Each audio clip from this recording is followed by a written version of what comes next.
Perfecto. Tenemos a Chile y a Cristian Oces en Chile, tenemos en Argentina a Rodolfo de Césare y a mi persona en Bolivia.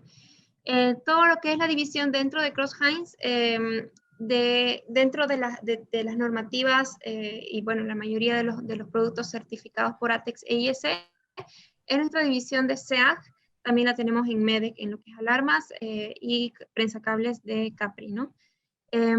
¿Qué vendría a ser SEAG? Es el fabricante que inicia con los conceptos de seguridad en Europa, posterior a lo que ya teníamos con la NFPA y las certificaciones UL en Estados Unidos. Se hace un aglomerado de productos que estén justamente preparados para estas áreas clasificadas, más no las costumbres y criterios que nosotros conocíamos anteriormente.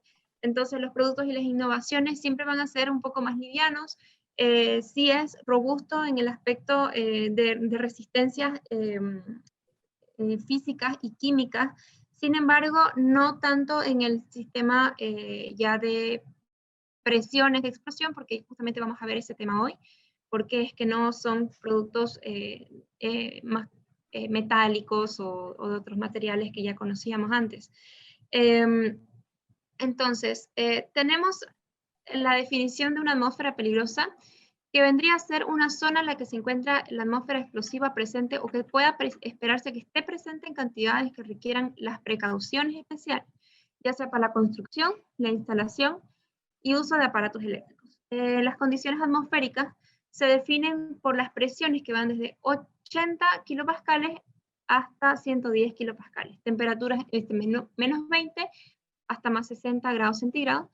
Este aire con contenido de oxígeno, en su gran mayoría, normalmente el 21% en su volumen. Eso lo dice la norma ISX N679.0. Las directivas europeas y los decretos que implementan es en lo cual nosotros nos vamos a basar para realizar una especificación y dividir entre lo que es gases, vapores, líquidos, polvos y fibras volátiles. Entonces, ¿qué vendría a ser el concepto de una explosión cuando se ocurre solamente cuando tenemos el triángulo de explosividad o el pentágono de polvos, que ya van a conocerlo más adelante, pero este triángulo es más sencillo para entender lo que necesitamos, sí o sí, oxígeno, que está en el ambiente, el material combustible, que puede ser cualquiera de las fibras, partículas, gases, líquidos que habíamos mencionado, y una fuente de ignición que puede ser metálica, eléctrica, que sí, ya vamos a ver cuáles son las fuentes de igniciones y cuáles son sus subdivisiones también que tal vez no conocían antes. Entonces, ¿qué se puede considerar como un área peligrosa? Normalmente las industrias que conocemos que traen procesos como la energética, petroquímica, de gases, minería y petrolera. Entonces, ¿cuáles son las clases de peligro? La clase de peligro A, ¿ya? Abarca líquidos inflamables insolubles en agua que flotan en ella. O sea, estos insolubles, por más que estén flotando en el agua, estos igual pueden trasladarse a través de una napa freática, a través de un túnel, a través de un ducto, ¿no? de desagüe, y es por eso que la clase de peligro A normalmente se caracteriza porque es insoluble en agua y puede flotar en ella, ¿no? No se está mezclando con esto. Su flashpoint normalmente viene a ser el momento en el que el líquido se va a evaporar y va a generar gas alrededor de él. Entonces la clase de peligro que sí son solubles y se pueden evaporar junto con el agua se llama clase de peligro B.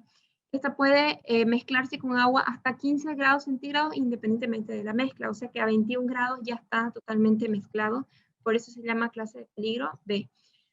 Las temperaturas de autoignición. Tenemos un estado líquido y un estado sólido de cada uno de los combustibles. Por ejemplo, el típico que viene a ser el carbón en polvo, lo tenemos a 380 grados centígrados y inmediatamente se autoignita. Por eso es que las plantas mineras de carbón tienen que tener mucho cuidado con evitar las chispas, fuego en su interior y obviamente generación de alguna estática, ¿no? en el ambiente. También tenemos el otro ejemplo en el cual se puede convertir también disoluble o líquido líquido, que es el mismo carbón, ya en estado líquido se combustiona a 95 grados, o sea, es mucho más peligroso en estado líquido porque a cualquier temperatura de una, póngale, alguna máquina que genere calor, o incluso las chispas por estática, que pueden llegar hasta 100 grados dependiendo del tipo de metal, estos 95 grados ya son un riesgo y por lo tanto su categoría de equipo va a ser T6, eso lo voy a explicar más adelante.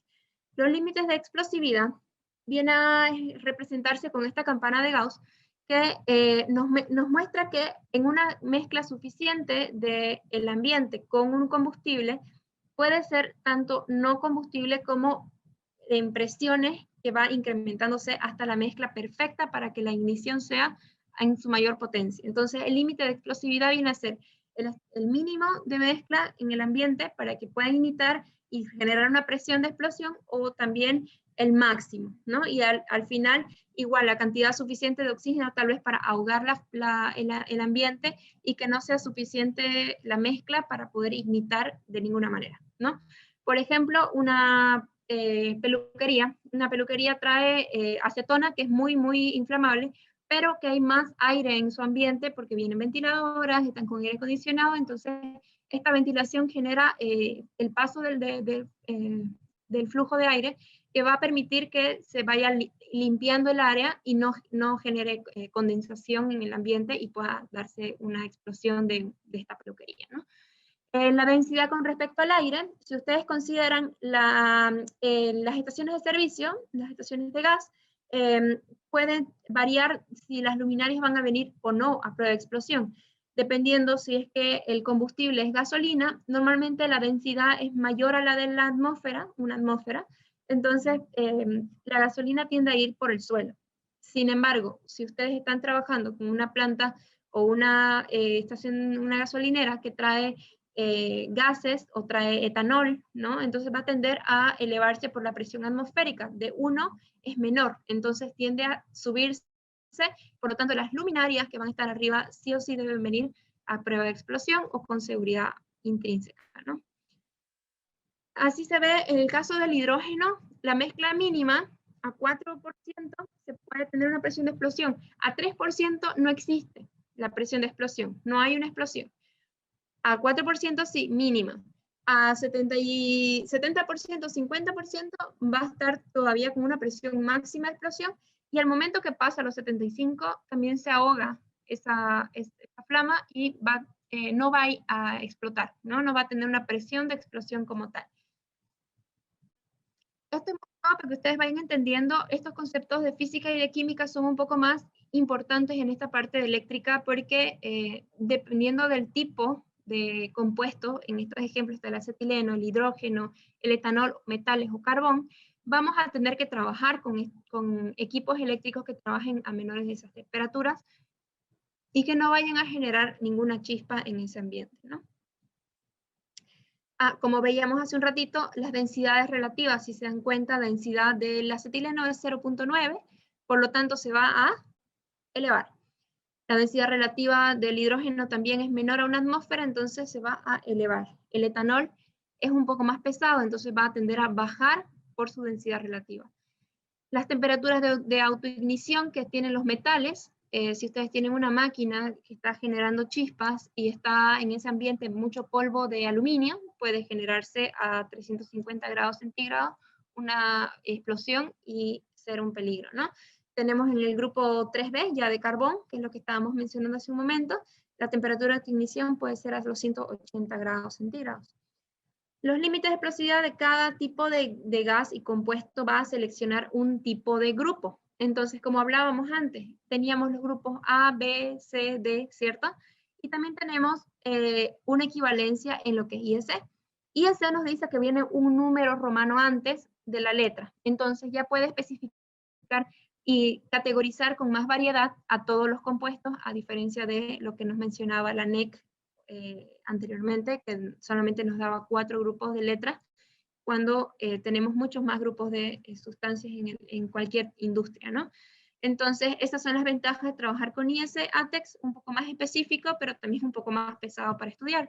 tenemos los puntos de inflamabilidad mínima a la izquierda y los máximos a la derecha. Por ejemplo, está el acetaldehído, que está a 4% en el ambiente, su límite mínimo, y su máximo está en 60. Entonces, ese es su límite, y después de 61 se va a ahogar la flama, ¿no? El código de temperatura viene a ser lo que le llaman las TES, que estaba mencionando hace un momento, es muy importante también porque vamos a trabajar con seguridad aumentada más adelante. Todo lo que viene a ser las TES nos dice a qué temperatura en el ambiente de estas sustancias puede recibir una chispa, y esa temperatura máxima o una fuente de ignición, y ese compuesto a tal temperatura se va a autoignitar. Entonces, mis materiales eléctricos deben traer la categoría T. No puedo colocarle ponerle los 180 grados del carbón, no le puedo colocar una T4, ponle, una T1, ¿no? Porque va a trabajar, la primera, ¿no? Va a trabajar a 400 grados centígrados, póngale una vapor de sodio, ¿no? Las típicas luminarias anteriores, que eran muy calientes, o una incandescente, que podría llegar a estas temperaturas, era prohibida en un área de carbón, porque el carbón se ignitaba a menor temperatura, 180. Entonces yo tenía que ponerle una categoría de T3A para abajo, o T3B para abajo, en lo ideal, ¿no? Entonces no puedo llegar exactamente a la misma temperatura, tiene que ser menor. ¿Me dejo entender?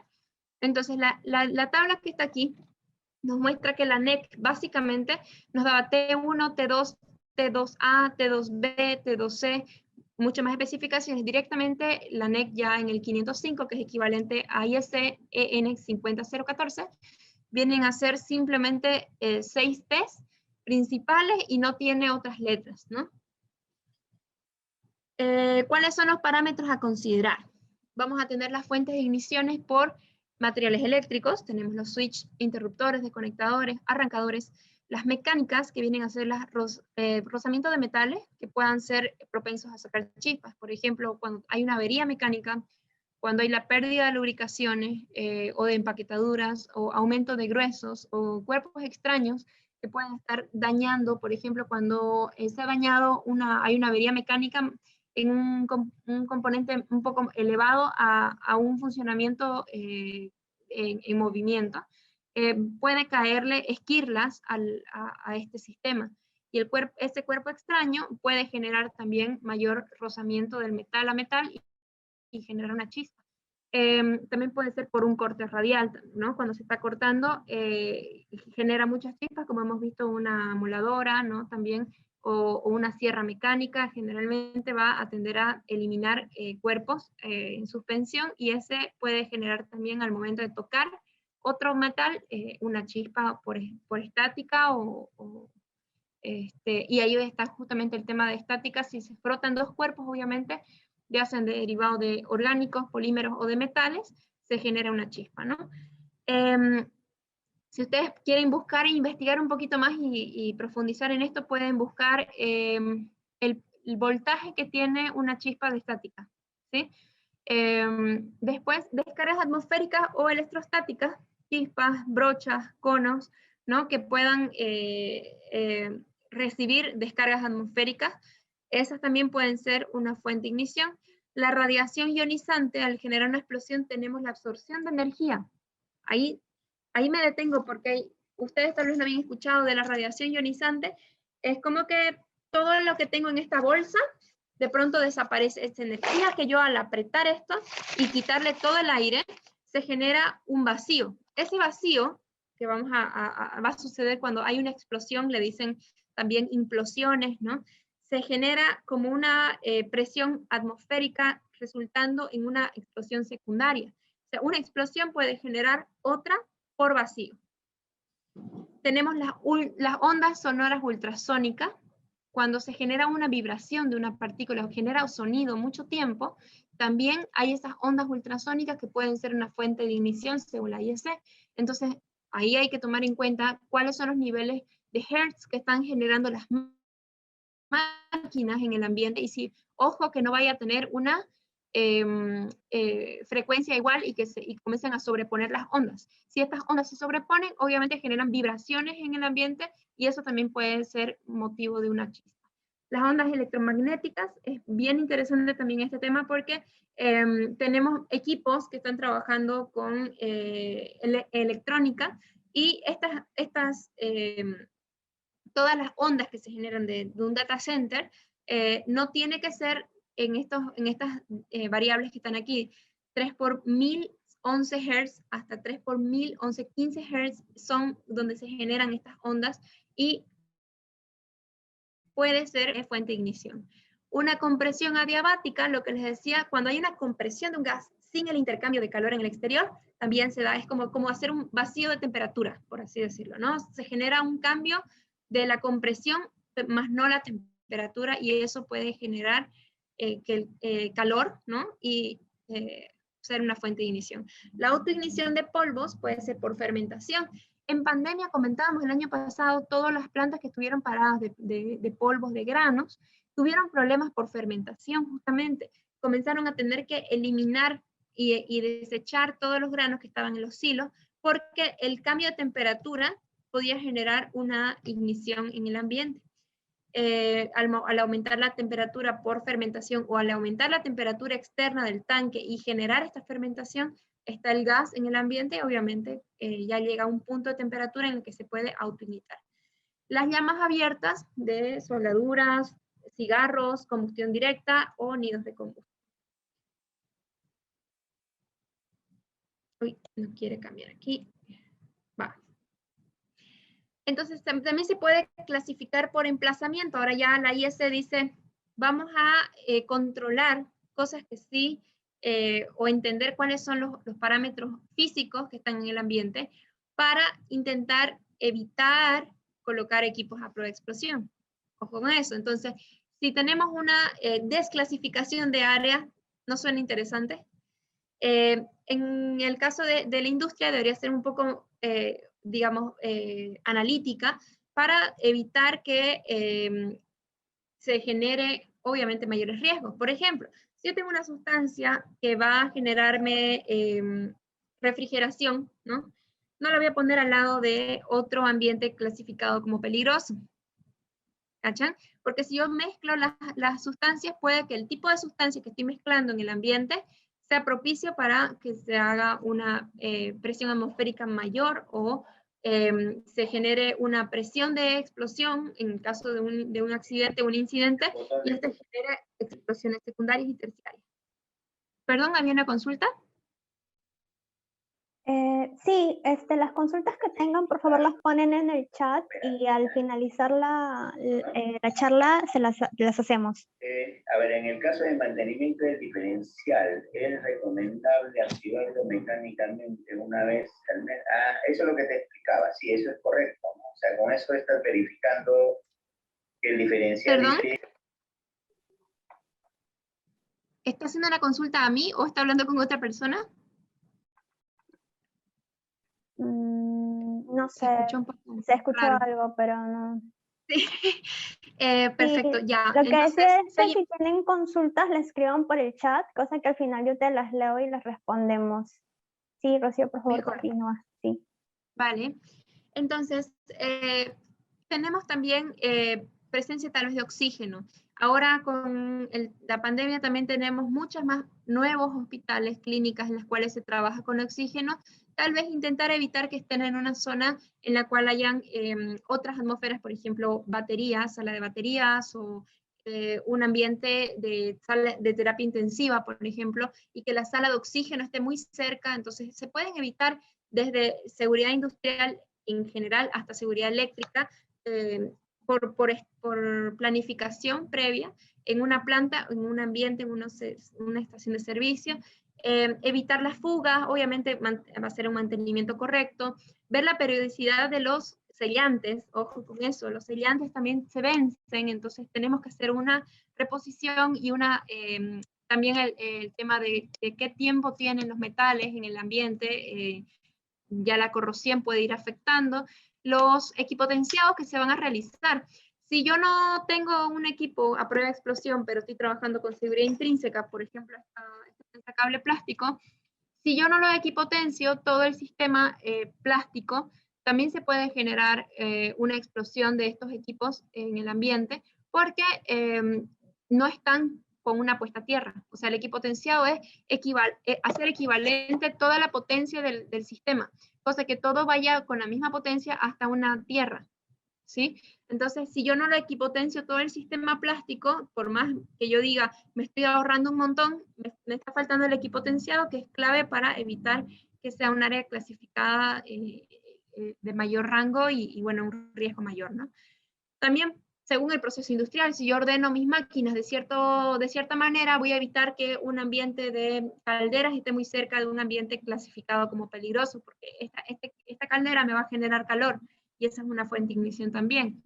El grado de ventilación que va a tener, los confinamientos que puedan haber, reacciones químicas que tengan los compuestos y las sustancias en mi industria, y obviamente ya habíamos hablado del mantenimiento y la limpieza de granulometría, que viene a ser evitar de que el ambiente tenga mucha polución o muchas sustancias en suspensión, y evitar el calor del ambiente o de la maquinaria del circuito industrial. El radio de extensión de un gas, por ejemplo, aquí se puede ver, es bien interesante esto, la burbuja de explosividad o radio de extensión. Esta burbuja va a expandirse naturalmente en el ambiente. ¿Se acuerdan que hablábamos de la solubilidad de ciertos gases en agua? Imagínense que esta burbuja que está en el ambiente es una fuga de gas que se da natural porque es una válvula, ¿no? Es una válvula de presión. Entonces, generalmente está eliminando presiones altas del sistema. Entonces, necesita respirar y está respirando y está emitiendo, como ven en la gráfica, una cantidad suficiente de gas. Esta se tiende a extender, ¿no? Porque el gas siempre se expande, ¿cierto? Entonces, si tenemos una fuga líquida y obviamente esta genera sus flash points, o sea, se está evaporando constantemente, también tiene una burbuja de explosividad, y ese radio de extensión también se debe medir. Ojo con eso, se puede medir, el cliente te lo puede dar el dato, es con lo cual todos estos datos que les estaba mencionando pueden facilitarnos a clasificar las áreas o las zonas como explosivas, ¿sí? En el tema de la ventilación, si es muy buena, es buena o es mala, se debe ver si se puede disponer de otros equipos adicionales.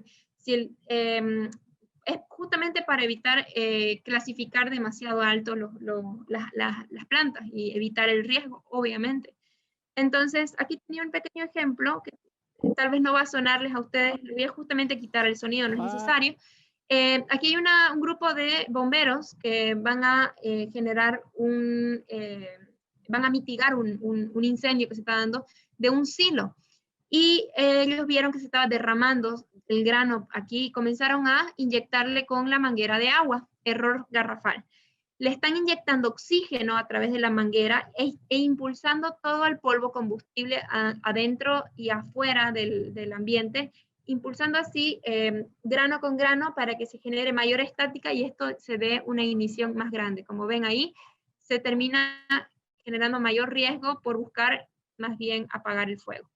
Entonces hay que tener cuidado con ese tema, justamente es lo que les mencionaba, que tenga todo un criterio para clasificar las áreas y también evitar clasificar áreas, justamente buscar desclasificarlas, ¿no?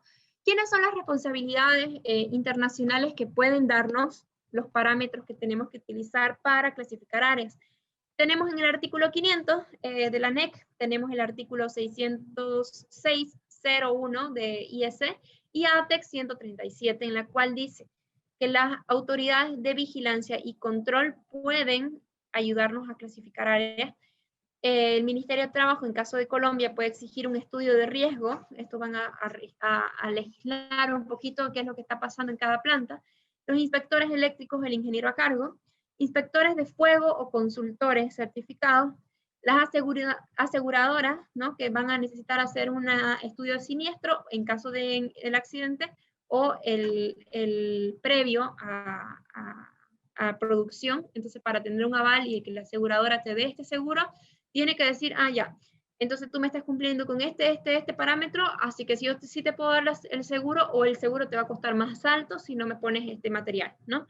Entonces, también está el departamento calificado en seguridad de la misma planta, de la misma casa, y el artículo 500 de la ANEC en el 3 dice que debe ser sí o sí un ingeniero profesional acreditado. Entonces, los códigos eléctricos o directivas son NEC, ISX, ATEX, que es el EX en amarillo, la ANSI y la NFPA. No los demás son laboratorios. Ojo con eso. Estas son las normas que estas no van a certificar. Las certificadoras son otros, son los laboratorios de ensayo, que son estas de acá. Está la DECRA, ex-ante, está la UL, está la PTB, ¿sí?, de Berlín, y está la FM, que puede darnos todo el aval para poder tener un certificado. Normalmente la PTB va a ser lo que es ATEX. DECRA nos va a dar IEC o ATEX también. Entonces, así de esta manera, todas las entidades certificadoras ya son conocidas, son las únicas permitidas para dar estos certificados. Y lo ideal es que obviamente si tú tienes muchos productos en serie, los certifiques anualmente, no cada 10 años, cada 20 años. Las clasificaciones por zonas. Entonces, ¿cómo entendemos la zona 0? Viene a ser la categoría de equipo 1G de protecciones. ¿Por qué? Necesito saber que el ambiente constantemente va a ser un peligro, o sea, está presente continuamente, por lo tanto, todos los equipos eléctricos deben llevar una categoría muy especial de seguridad aptos para esta zona, que es la zona 0. Cosa que esto no existe en NEC. En NEC llega hasta clase 1 división 1, en la cual es muy similar a la zona 1, que está ocasionalmente en funcionamiento normal. La zona 0 es que está el continuo, todo el tiempo va a estar ahí el compuesto. Por ejemplo, puede ser la tolva en donde cae el grano, o puede ser el tanque donde se contiene el líquido inflamable. La tubería donde se está corriendo, la banda transportadora, las napas freáticas que les mencionaba, en la cual esté una atmósfera soluble, ¿no? Y también están las zonas 1 y 2. 1, que es muy similar a clase 1 división 1, que es cuando está normalmente o en funcionamiento normal todos estos peligros de gases, líquidos, vapores inflamables en esta zona, y la categoría de equipo o certificación de equipo debe ser categoría 2G. Luego tenemos las zonas 2, y esta tiene que ser cuando, por ejemplo, el ambiente lo rodea un área no confinado, obviamente. Por ejemplo, puede ser un ambiente que ya esté ventilado, y esta ventilación pueda llevar eventualmente una exposición de, por ejemplo, por fugas, o puede ser por que el entorno tenga instalaciones exteriores a un ambiente confinado. Entonces, las zonas 2 están alrededor de todo esto, y su categoría de equipo es menor, 3G. Se pueden acordar el 1, 2 y 3 con la G de gases, para que sea más fácil, ¿no? Luego, ¿cómo se ven en una gráfica? Así. La zona 0 está el tanque, las zonas 1 alrededor de la válvula y todos estos sistemas de transporte de gas, y las zonas 2 lo que lo envuelve, ¿sí? Cuando hablamos de polvos, a diferencia del anterior, hablamos de zonas 20, 21 y 22. La categoría de equipo se llama categoría 1D. Pueden acordar de dust en inglés, que es polvo, ¿sí? Todo lo que es polvos combustibles, ya sea orgánicos, sean de polímeros, sea de, pueden ser también de metales, todos estos también se categorizan por zonas, y obviamente la presencia continua, muy similar a la zona 0, la zona 20. En casos ocasionales o normales, es la zona 21, equivalente a un clase 2 división 1, y un clase 2 división 2 vendría a ser la zona 22. No es totalmente equivalente, pero se puede considerar un criterio similar, y la categoría de equipos viene a ser, como les decía, 1D, 2D y 3D de polvos. Luego tenemos el pentágono de explosividad, es lo que les mencionaba hace un momento. Esto es interesante porque el pentágono también nos envuelve la fuerza de ignición que puede haber en el ambiente, una dispersión de polvos, lo que vimos con los bomberos que impulsaban el oxígeno a través de la manguera, y tenemos el confinamiento de polvo que puede haber, por ejemplo, en el contenedor, ¿no? El combustible de polvo, o sea, el combustible en sí del mismo polvo, y el oxidante o el que le favorece oxígeno a la mezcla. Entonces, este pentágono de explosividad del polvo se estudia muy aparte de lo que es gases. Por ejemplo, criterios como vieron de la manguera, no puedes colocarle una manguera para apagar un incendio de polvos. Tienes que buscarte otro polvo químico o presurizadores o puedes trabajar de mil maneras. Incluso, por ejemplo, los silos deben tener mangueras, ¿sí?, que permitan la explosión natural constante. Hay mangueras de justamente con un filtro adelante, en la cual al momento que sale no vaya a salir el polvo, solamente sale aire. Y este aire se termina a combustionar afuera, sale al exterior. Entonces, todo estos sistemas de manejo de polvos combustibles es muy distinto al de gases. Por lo tanto, el cliente debe saber que todos los equipos también eléctricos van a llevar una clasificación muy distinta para lo que es polvos combustibles a lo que es gases. Entonces ahí tenemos un ejemplo de una tolva en la cual está llevando la zona 20 a través de la banda transportadora, recibe el polvo por la zona superior, y esa zona superior que la envuelve a la tolva viene a ser la zona 21, y lo que termina de cerrar la área clasificada, que es la zona 22, que puede tener eventualmente movimiento. Por ejemplo, cuando se pega mucho el grano, se hace como pequeñas pelotas, y van cayendo e impulsan un poco más el polvo de lo normal, de la burbuja de expansión, y esta puede pasar a la zona 22 y llegar a una luminaria. Por eso es que no hay que tomar en cuenta como que la zona 22 ya no es peligrosa, sino al contrario, es un ambiente en el cual todavía tiene riesgo. Entonces también podemos clasificarla por grupos. Tenemos el grupo de acetileno, de hidrógeno, etileno, metanos, polvos metálicos. Todos estos traen una categoría de grupo, número romano más la letra, ¿sí? A diferencia de los grupos A, ¿se acuerdan del acetileno en NEC? Aquí habla del grupo 2C de acetileno. ¿Por qué? Porque es IS. IS y ATEX comparten el mismo criterio de clasificación de grupos. Entonces, es por eso que la tengo ahí separado con esas siglas. Si quieren sacarle una foto o tenerlo a mano, de todas maneras, les puedo pasar la cartilla, o ya les pasé, creo, a Ivette la cartilla de seguridad, para que tengan su pequeño copy, por así decirlo, con la cual se puedan acordar. Y tenemos aquí las temperaturas superficiales en las cuales el compuesto va a estar trabajando. Por ejemplo, esta caja de paso va a ser simplemente una caja de paso, sí, es cierto, pero si yo le pongo un rieldín adentro, puede generarse chispas, ¿no? Y en ese caso, la temperatura va a aumentar de este metal alrededor. Entonces, si yo tuviera esta caja no metálica, sino plástica, va a generar este calor y no va a tener cómo dispersarlo. Entonces, yo necesito dispersores de calor, necesito un envolvente lo suficientemente grande para poder contener DINES, o necesito un sistema que lo vaya a liberar este calor. En el caso del metal, sí va a llegar a cierta temperatura, pónganle a, qué sé yo, 85, 100 grados, y ahí va a tener una categoría en caso de ISE como T6, T5, ¿no? Siendo una caja de paso, imagínense una luminaria, un arrancador, ¿no? Un switch, todo esto va a ser obviamente mucho más peligroso y hay que considerarlo como tal. En el caso, por ejemplo, de un enchufe, ¿no? Las tomas normalmente en UL o en NEC nos va a decir que la toma corriente debe tener una zona, una cámara en la cual reciba una presión de explosión. En el caso de IS, tal vez va a ser ya con una presurización por resina o otro sistema que vamos a ver más adelante. Acá están los tipos de protecciones que podemos tener, por lo tanto me traje mi artillería aquí pesada. Los tipos de protecciones pueden evitar que las sustancias inflamables ingresen en el componente, que estos puedan elevar el punto de inflamación en el ambiente, que puedan bajar la temperatura de procesamiento, el encargado industrial diga, no, todas las máquinas que se contraten o que se compren tienen que trabajar bajo la temperatura de la ignición. Limitaciones de concentración e inertización, o sea, evitar que hayan estática. Se inertiza el ambiente.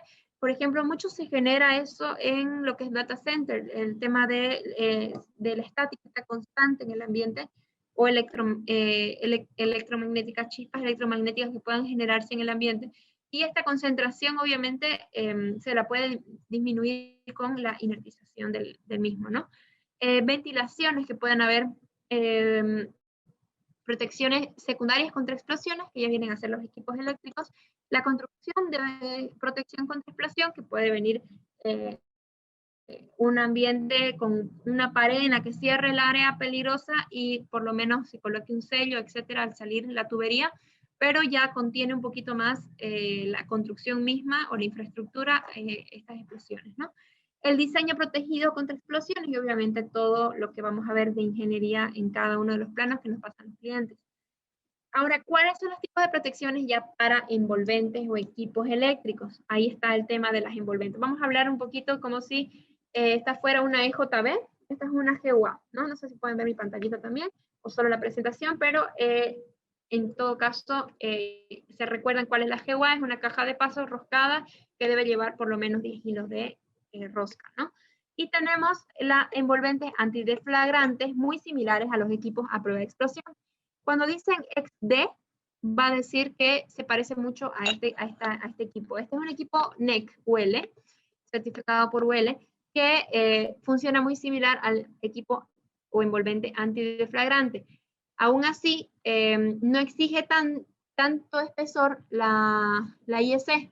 Hay que tomar en cuenta que un envolvente antideflagrante puede traer una certificación un poquito menor que un equipo a prueba de explosión que debe resistir normalmente una presión máxima de 4 veces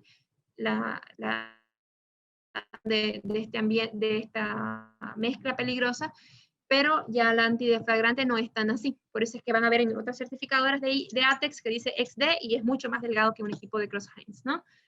Inmersiones de polvos de arena. Ya no se utiliza, es muy sucio, pero todavía se puede utilizar. Vienen algunas baterías o pueden ser envolventes que vengan totalmente cubiertos de arena para evitar que la chispa se propague, obviamente porque se va a generar de todas maneras chispas, pero quitan un poquito el oxígeno y el triángulo de explosividad se va. Las presurizaciones, constantemente ahogar la flama, ¿no? Con presurizado. Inmersiones en aceite, también funciona similar a la del polvo de arena, o el encapsulado, que es el que siempre se utiliza hoy en día, que es la resina, que va a permitir que se sellar, ¿no?, los componentes que normalmente son un poquito más expuestos de chispas, y estos mismos, por ejemplo, puede ser este prensa-cable, se le coloca la resina en el mismo prensa-cable y va a evitar esta plastilina, va a evitar que se genere el oxígeno en ese ambiente. Entonces, al cerrar la opción del oxígeno, el triángulo de explosividad se va. Perdón, no sé si... Ya. Tenemos también la seguridad aumentada, que es bajar la temperatura y también si es que tenemos algún sistema, como les decía, de disminuir la acumulación de calor en el mismo material. Entonces, por ejemplo, si yo lo hago metálico, obviamente voy a tener un equipo un poquito más fácil de llamarlo seguridad aumentada, porque trabaja con dispersión de calor, ¿no? Es normalmente lo que se utiliza para polvos, ¿no? En ambientes de polvo. La seguridad intrínseca se utiliza en casi todo. ¿Por qué? Le estamos quitando la posibilidad al equipo de generar arcos eléctricos muy altos en potencia y en intensidad.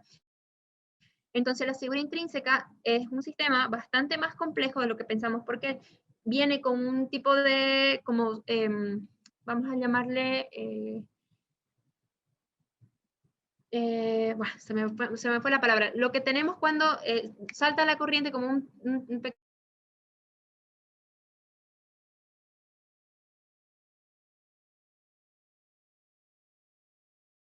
al momento de que hay un arco eléctrico mayor a cierto rango. Entonces, ese sistema de seguridad es el ideal para una zona cero. Y aquí tengo una envolvente a prueba de explosión en el cual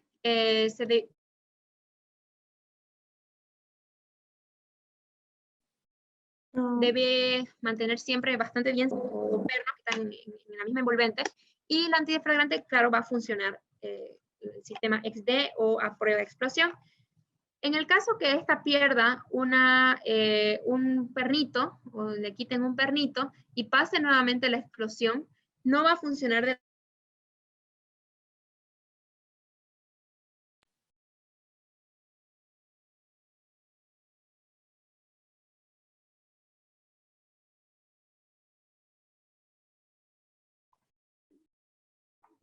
Disculpen, creo que hemos tenido un problema de conexión. Un momento, por favor.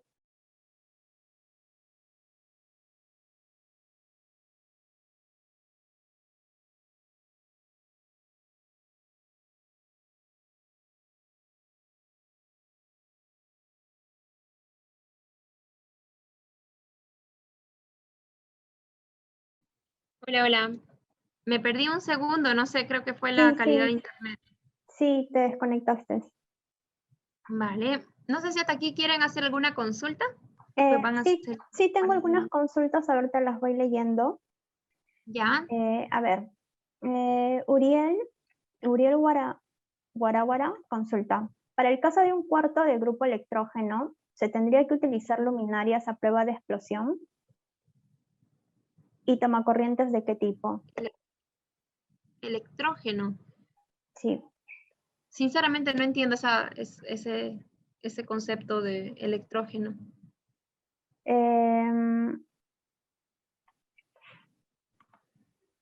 Hola, Rocío. Sí, Jimmy. ¿Qué tal? Cuentas. Básicamente, a ver, respondiendo la consulta. Por favor, ayúdame. Ajá. En el tema del grupo electrógeno, son grupos de electrógeno generadores de corriente eléctrica con motores estacionarios, ¿no? Genset, grupos electrógenos. Entonces, Vale. para ese caso,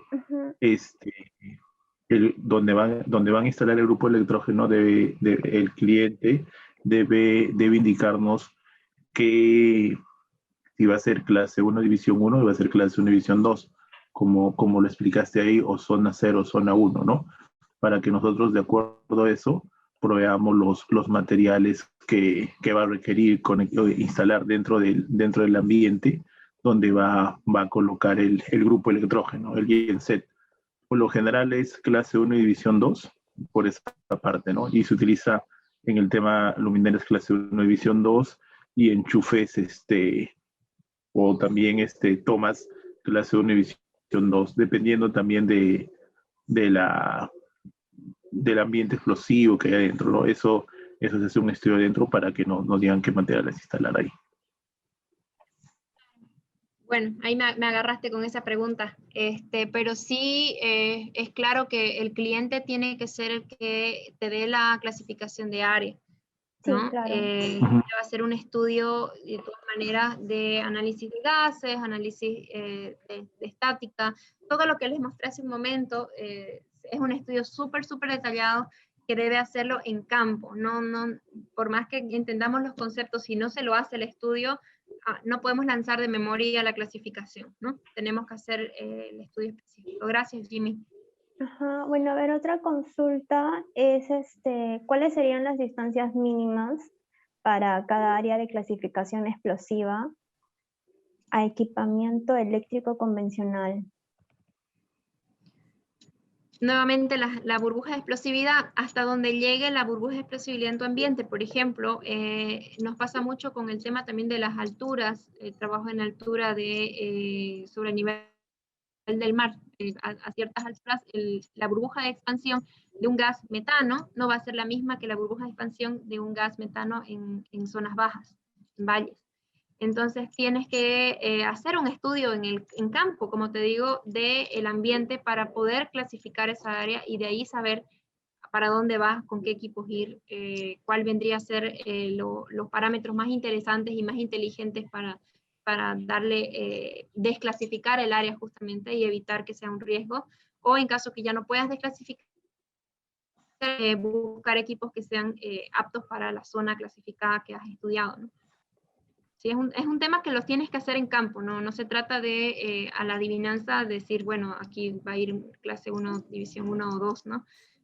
O zonas 20, 21, 22. Tienes que hacer el estudio, una vez se tiene el dato, el cliente es el que te da este dato, no el vendedor, es el cliente, y por lo tanto tú tienes que entender qué es lo que te está pasando. Si bien conoces muchas industrias, al igual que yo, hay cosas que tal vez te faltan, como lo que me acabas de comentar de estos equipos. Justamente si generan chispa, si están en un proceso industrial específico, tenemos que estudiarlo, clasificarlo y de ahí recién ver qué equipos colocar ahí, ¿no? Ok, correcto. Creo que ahora sí podemos seguir con la presentación. Excelente. Sí, está bueno que consulten, está muy bueno. Es un tema también de que uno va bregando un poquito y dice, no, pero es que el cliente me pregunta qué le pongo, no tiene que ser el cliente el que te pregunte eso, tú tienes que decirle que tú tienes que hacer un estudio, ¿no? Y ese estudio o se paga, o tú lo haces con tu equipo de seguridad local, con un medidor de gas, un medidor de polvos, etc. Las soluciones de NEC versus ISA y ATEX, como ven aquí, los equipos de la izquierda son bastante más robustos y los equipos de la derecha son bastante más livianos. ¿Por qué lo digo el concepto así? Porque el equipo robusto me va a resistir equipos envolventes que van a ser a prueba de explosión, antideflagrantes, todos los conceptos que vimos de seguridad aumentada, que van a transmitir la calorimetría de la caja por el mismo metal. Y en el caso de ATEX e ISE trabaja con otro concepto, romper el triángulo de explosión y quitándole el oxígeno, haciendo que haya siempre la chispa, le coloco una resina para tapar el oxígeno y voy a tener de todas maneras digamos, el ambiente con, vamos a llamarle todos los riesgos que pueda tener normalmente, pero como no trae oxígeno, no se va a generar la presión de explosión o no se va a generar una ignición. Entonces, queda ahí. Simplemente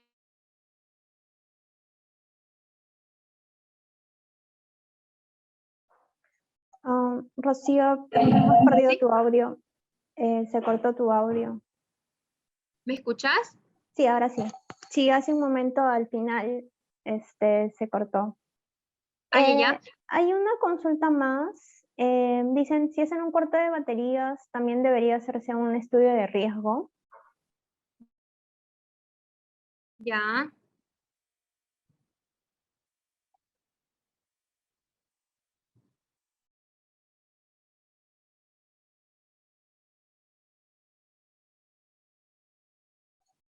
Ay, te perdimos de nuevo el audio. Se te ha quedado congelada la imagen.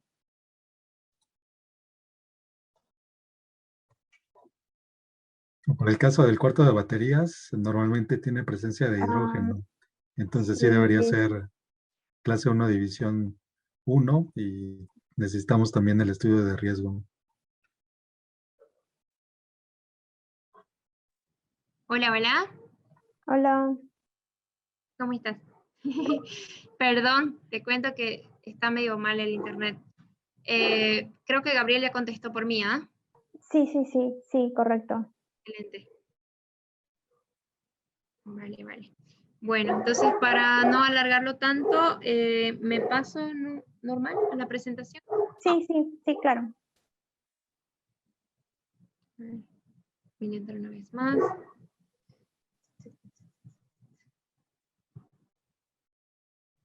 Me avisa cuando se vea. Ok. Porfa.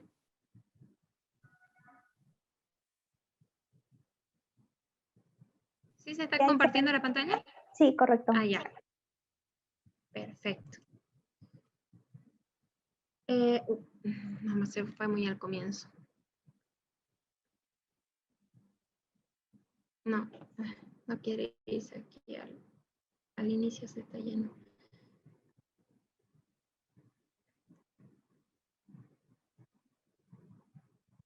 Va. Entonces tenemos ambas soluciones en Cross-Heinz. La ventaja es que tú puedes trabajar con ambas especificaciones si el cliente te pasa una certificación en NEC. Tienes los productos, si te pasan especificación en ISO o ATEX, también la tenemos. Entonces los tipos de protecciones para envolventes tenemos la a prueba de flama o antideflagrante, que normalmente se va a utilizar en una clase 1 en zonas 1. ¿sí? Clase 1 porque es de industria y zona 1, que viene a ser justamente lo que habíamos mencionado antes, zona 0, 1 y 2, que vienen a ser de gases. Entonces ya sabes que el antideflagrante es apta para un ambiente de gases. Finalmente va a ser, su etiquetado va a traer una protección tipo 2G, ¿ya? Cuando es zona 1. Luego tenemos inmersiones en polvo de arena, que tenemos la clase 1 en zonas 1 o zonas 2, para los cuales están probados, que significa que ya están certificados o probados, testeados para este tipo de ambientes. Entonces el etiquetado va a venir como zonas 1 o zonas 2. Luego tenemos el presurizado, que ya habíamos conversado, que es en la categoría de protecciones P. Si se dan cuenta, la EXP, EXD, viene a ser la clasificación en la cual ya es de productos. Entonces yo voy a saber qué tipo de protecciones trae este producto en sí. Ya estamos hablando de lo que estamos vendiendo, ¿sí?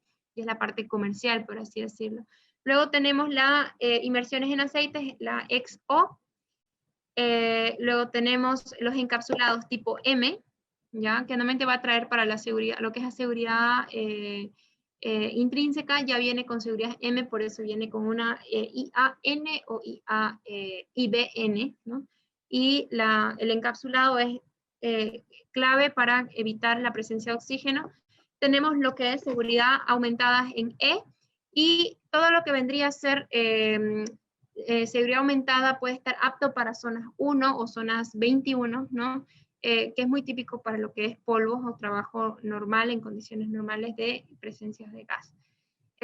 Tenemos también seguridad intrínseca que habíamos mencionado, este pequeño switch que va a desenergizar, es clave también para evitar los arcos muy altos, y se debe también colocar un equipotenciado añadido a la seguridad intrínseca, el cual va a intentar mantener controlado estos picos para mandarlo a una tierra y evitar que se quede en el ambiente y genere un arco eléctrico. Luego tenemos las protecciones tipo N, que les decía, cuando viene con NA, NC, NR, ya son mixto de los tipos de protecciones que pueda traer un envolvente, que normalmente va a ir más para unas zonas 2 o 22.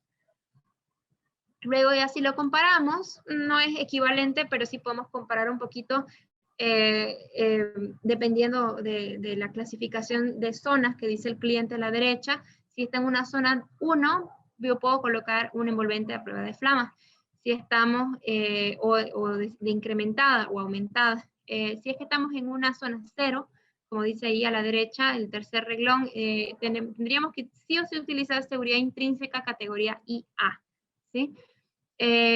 Luego tenemos las categorías de encapsulado, puede estar en zonas también 1 o 21, y cuando ya son las NA, NC, que no producen chispas, o que estos contactos que producen chispas van a estar controlados o sellados, y ahí van las protecciones mixtas que les decía. El equipotenciado, como les mencionaba anteriormente, la idea es que todas las superficies expuestas o que puedan tener descargas eléctricas accidentales puedan llevar una tierra y puedan equipotenciarse de la manera siguiente. Como ven aquí, se puede imaginar que este poste está haciendo la tierra en el central y tiene un cable adicional. ¿Cómo funciona? Es como que una persona agarre, le decía en la anterior capacitación, el cable de una mano y con el otro agarra el poste y sus pies son la tierra. Entonces está haciendo equivalente todo el sistema al conectar un cable con otro, y es simplemente un cable que va a ir conectado, ponerle al envolvente que va a sellar con este prensa cable plástico, que si no existiera ese equipo potenciado podríamos tener mayores riesgos, ¿no? Entonces, ¿cómo se ve un equipo certificado o probado, testeado por ATEX? Normalmente el etiquetado en Crouse-Hinds va a venir de la siguiente manera. El ente certificado, en este caso viene a ser BBS, y tenemos la sigla 16 de ATEX E de la 123. Entonces tenemos el tipo de ensayo 16 de BBS, ATEX de categorías E de la código 123 que dejaré clasificadas, equivalente o la barra que viene a decir ISX, BBS, nuevamente el ensayo 16.123, o sea, son totalmente equivalentes en ATEX e IS. La categoría de grupos que podemos ver o resaltar aquí, dice 2 de industria, 2G, categoría de equipo de protecciones, o 2D, entonces significaba, ¿se acuerdan? Zonas 21 o zonas 1, ¿sí? Zonas 1 para categoría 2G, que es de gases, y zona 21 de polvos, que viene a ser categoría de equipo de protecciones 2D. Que engloba todo lo que va a traer al siguiente chorizo de especificación a la derecha, que es la EX, seguridad de equipo a prueba de flama o antidesflagrante. Luego dice la E de seguridad aumentada, M de encapsulado, I de seguridad intrínseca. Entonces tiene 4 sistemas, los cuales están todos juntitos, porque en este caso están trabajando para poder asegurarnos de que cualquier tipo de gas, en este caso 2C, que es acetileno, que es el más alto en puntos de flamabilidad, en burbuja de expansión, etcétera, que es lo más peligroso, pueda resistir. Entonces tenemos la categoría de equipo también a la menor temperatura, que es T4, y categoría de mayor protección, que es la GB. La GB viene a ser como si yo dijera que mi equipo, además de ser seguro, es recontra seguro, si queremos en términos vulgares. Entonces, la GB me termina de cerrar el concepto de que esta es una envolvente, que sí o sí va a estar apta para un ambiente clasificado y que también es robusta, ¿no? Y tenemos también para lo que es de polvos, la TB, y tenemos la división de carbón, que vendría a ser 3C, a temperatura de 80 grados. En este caso no le ponen T4, sino que especifican que no va a trabajar más de 80 grados centígrados. Y la tipo de protecciones para polvos, B, que es la máxima, ¿no? DB. Entonces, súper robusta, súper buena para ambos tipos de atmósferas. Luego están ya sus parámetros eléctricos y las temperaturas de funcionamiento, que, o sea, puede estar funcionando normal a menos 25 grados centígrados o hasta mayor a 50 grados, hasta 55 grados centígrados, ¿no? Entonces, ¿cuál vendría a ser un certificado SIL? Eso es también interesante. Cuando, digamos, tiene amplias categorías de integridad de seguridad del hardware o integridad de seguridad sistemática. El dispositivo debe cumplir con requisitos de ambas categorías para conseguir el determinado SIL. Por ejemplo, cuando son sistemas de alarmas. Muchos les van a pedir en este sistema, porque no cualquiera puede hacer la activación de este dispositivo, o no puede ser cualquier tipo de información que le tiene que llegar a ese, sino específicamente el fallo catastrófico o un fallo seguro, ¿no? Y en cierto rango. O sea, si yo tengo un nivel de gas en este ambiente y mi máximo o mínimo de franja de seguridad está en cierto nivel, entonces yo tengo que tener un parámetro alto y un parámetro mínimo. Entonces, ese es como darle un poquito de inteligencia a este sistema de seguridad, y ese es el certificado SIL que te van a pedir para alarmas, paros de emergencia, balizas, bocinas, ¿no? Entonces, eso es lo interesante del certificado SIL, que normalmente te lo puedan pedir. Luego viene el tipo de protecciones de IP, y ahí tengo un par de cositas. Por ejemplo, normalmente sabíamos que NEMA nos hablaba de equipos Liquid Tight, NEMA 3, NEMA 4, ¿no? Y podemos ver una situación similar con lo que es IP. Sin embargo, IP no nos puede clasificar áreas. Entonces,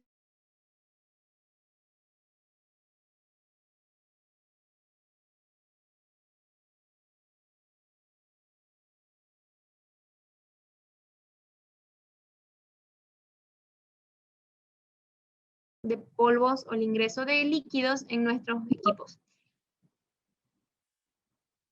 A ver, hola. Ahora sí se escucha. Perfecto, gracias, Jimmy. Entonces, les decía, me permite el ingreso o no de ciertas partículas por millón de polvos, o cierto espesor de las partículas de líquidos en el compuesto eléctrico, o de una máquina o de un motor, ¿no? Lo interesante de las categorías IP, como les decía, es que nos pueden dar o garantizar parámetros físicos del equipo Sin embargo, no nos puede decir si es apto para áreas clasificadas.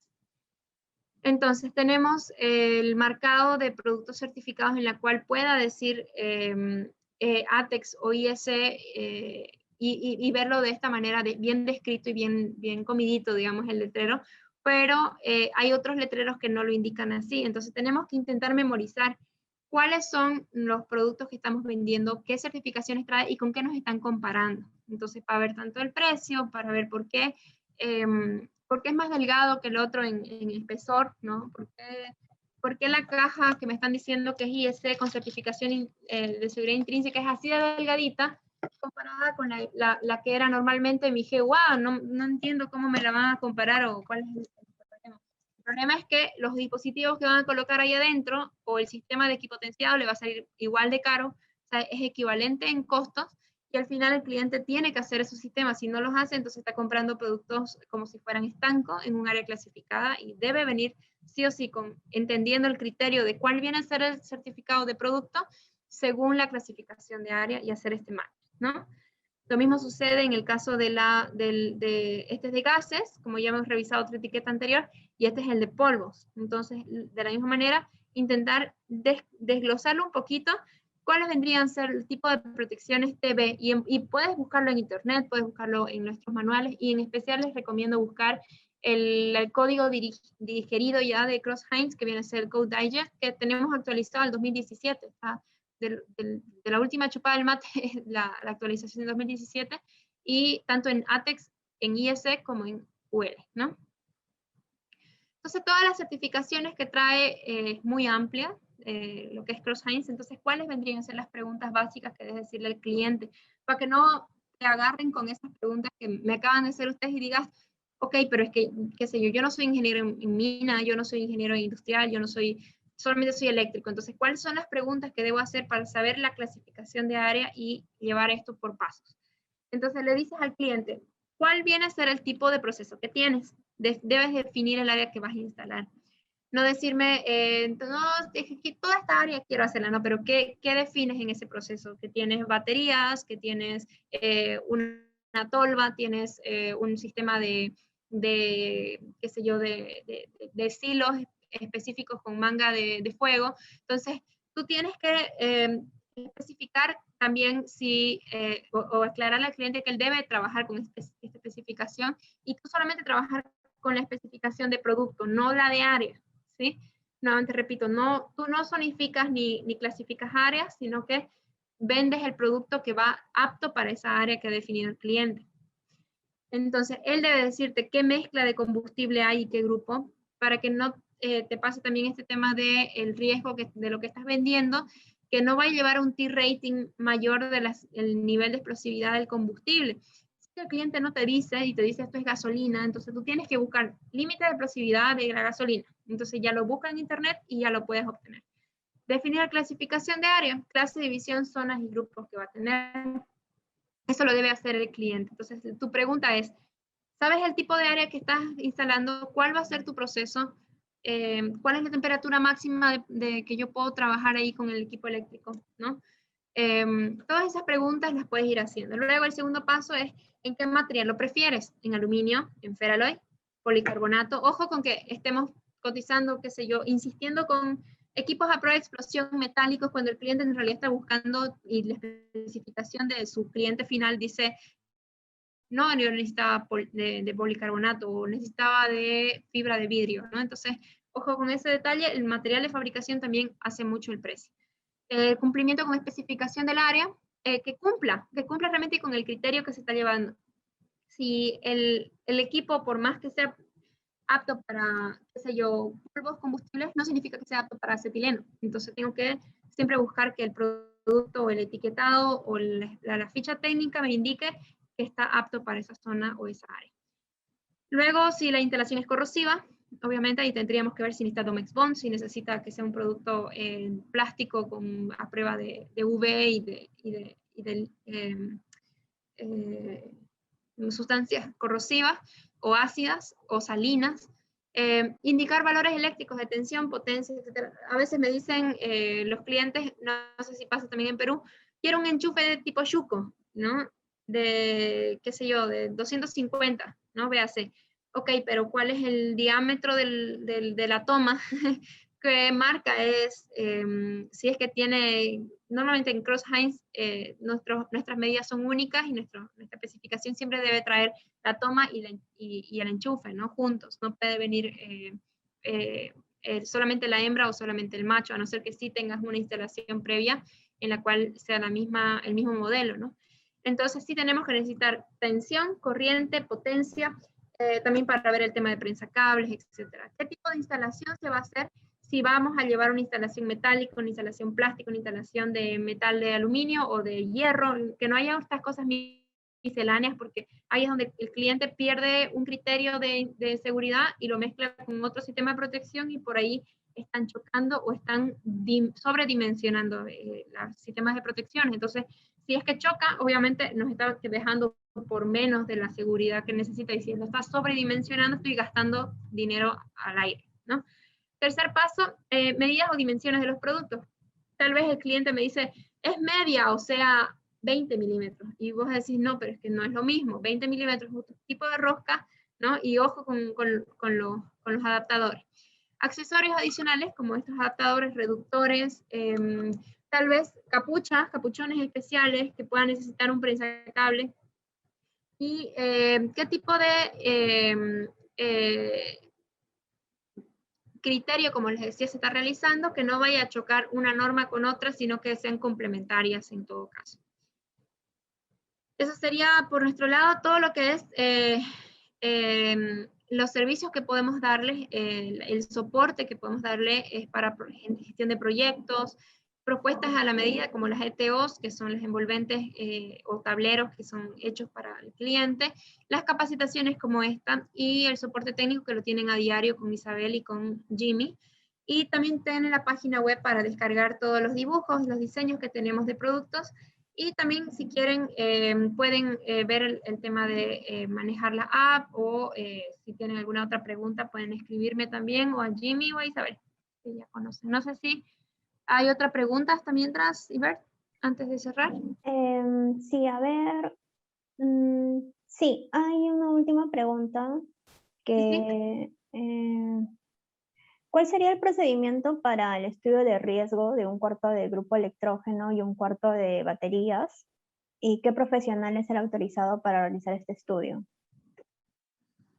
Lo mismo que mencionábamos, para clasificar el área tiene que ser la persona que está trabajando en campo, una aseguradora, un ente certificador o una persona certificada, como dice la NEC 500, artículo 3, tiene que ser la persona que está avalada o ha estudiado este sistema de clasificación de áreas. Si quiere clasificar una zona o un área, el cliente tiene que por lo menos hacer este estudio o pagarlo o hacerlo con su personal, no hacerlo el vendedor, ¿no? Claro, sí. Y la primera parte que fue exactamente Ay, disculpa. de los grupos electrógenos. Era eso, ¿no? De cuál sería el procedimiento para el estudio de riesgo, en este caso ponía de un cuarto de grupo electrógeno, y el profesional, ¿no? Pero bueno, ya lo respondiste. Sí, es exactamente, sí, el mismo procedimiento, se hace el estudio con un equipo, ¿no? O una persona que esté capacitada, ¿no? Claro. Espera, creo que hay una consulta más anterior a esta. Dice, en caso de darse un arco o llama en algún equipo eléctrico, ejemplo, las borneras de un GBX, el cual tiene una entrada que viene la energía con cable armado IEC y una salida hacia un poste de iluminación con toda la estructura para clase 1, división 2. El cable de la luminaria es un cable no armado, dado que tiene que ser flexible. Entre la luminaria y la JB se debe tener un sellador antiexplosivo. Sí, correcto. Se debe tener, por ejemplo, en el caso que son con cable armado, ya sean tipo interlock, que vendría a ser el TMC, este sistema de prensa cable, o que viene a ser las ADE6, el cable armado debe ser justamente, si es SWA, SWB, va con debe llevar el compuesto sellante que les mostré, la plastilina azul que les mostré hace un momento, en la misma cámara. Si yo abro aquí, van a ver, es una cámara bastante más profunda y robusta que los prensacables normales, que son más delgaditos. Entonces, en esos casos, ¿por qué se debe colocar? Se debe pelar la armadura, porque igual a través del mismo cable puede pasar la flama. Si genera un arco eléctrico en la XLBS o la EJB, está generando arcos y chispas, yo necesito colocar un equipo como este, que va a frenar la presión de explosión en la misma envolvente. En el caso de las XLBS, normalmente trae seguridad aumentada, no debería traer muchos riesgos porque esta ya viene con un encapsulado. Por eso es que no se puede así nomás perforar la XLBS o realizarle cualquier instalación. Tiene que ser con una ingeniería de calorimetría, etcétera. Es un poco más compleja. Y la EJB, que le puedes colocar cualquier componente interno y hacer las perforaciones tal vez en campo, aunque pierde la garantía de fábrica, pero no el certificado. Sí puedes colocarle también esta salida de prensa cable con y frenar la flama en la misma envolvente que es a prueba de explosión, ¿no? Igualito que lo que sería frenar la salida con este sello, ¿no? Metálico, lo mismo, pero este en vez de salir con un sello a tubería, sale un sello al cable directo. Ok, sí, bueno, a ver. Sí, yo creo que con eso terminaríamos, daríamos por finalizada la charla. Igual, si alguien tiene alguna consulta, la pone ahí por el chat. Te agradecemos mucho, Rocío, por la exposición del día de hoy y muchas gracias a todos por la participación. Hasta luego. Gracias a ti por la invitación, a Jimmy, a Gabriel, Isabel. Un saludo, coleguis. Muchas gracias, Rocío. Gracias, estuvo excelente la presentación. Felicitaciones. Muchas gracias a todos. Hasta luego. Gracias, Ron. Gracias, Jimmy. Gracias. Saludos, Ivette. Chao, chao. Hasta luego. Saludos, hasta luego.